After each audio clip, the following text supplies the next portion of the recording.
Hey, church, this is Vince Miller. Thank you so much for joining me for another devotional. Big shout out to all of you today who use these devotionals to disciple or mentor other people. What a blessing, right? To just have a little tool to do that. Don't forget that there are questions below each one of these videos so you can engage in a vibrant discussion. Don't ignore those. Use them, even if they're just for your personal reflection. Use them today. They'll drive you deeper. With that, we're going to be in John chapter 15. I'm going to read verses 18 through 19, words of Jesus. He says, if the world hates you, there's another condition. If the world hates you, know that it has hated me before it hated you. If you were of the world would love you as its own. But because you're not of the world, but I chose you out of the world, therefore the world hates you. So Jesus makes a point again with another condition that comes with loving him. The love of Jesus results in being hated by this world.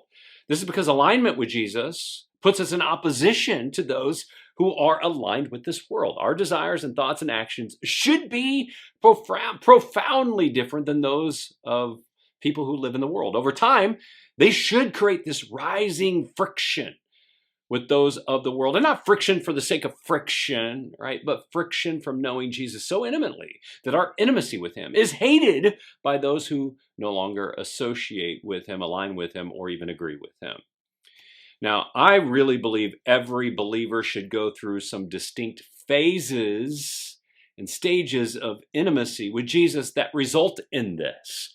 First, it all begins with a relationship with Jesus. That's where hatred of the world begins. Second, we increase the amount of time that we're hearing from him and speaking to Jesus in prayer. Third, our will becomes more aligned with his will, thus less aligned with the world's will. Fourth, people encounter distinct changes in how we think and how we behave and how we talk, which confronts how the world lives. Fifth, there's this increasing love for God's people. Sixth, our increasing love for Jesus results in increasing hate by those of the world. And hopefully as we go through these stages and phases, our love for Jesus increases, but as it does, so does how much the world hates us. But don't confuse this hate with a psychological decision to hate people in the world. That is not what Jesus is talking about here.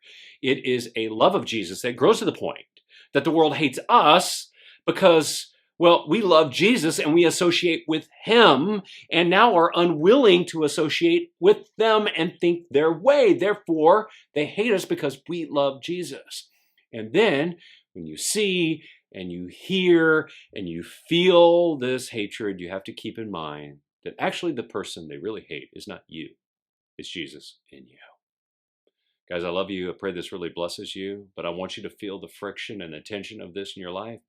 And if you're not, then you have to question, where do you stand in your love of Jesus? I love you guys. I pray this bless you. If it has, share it with someone else. I'll see you right back here again.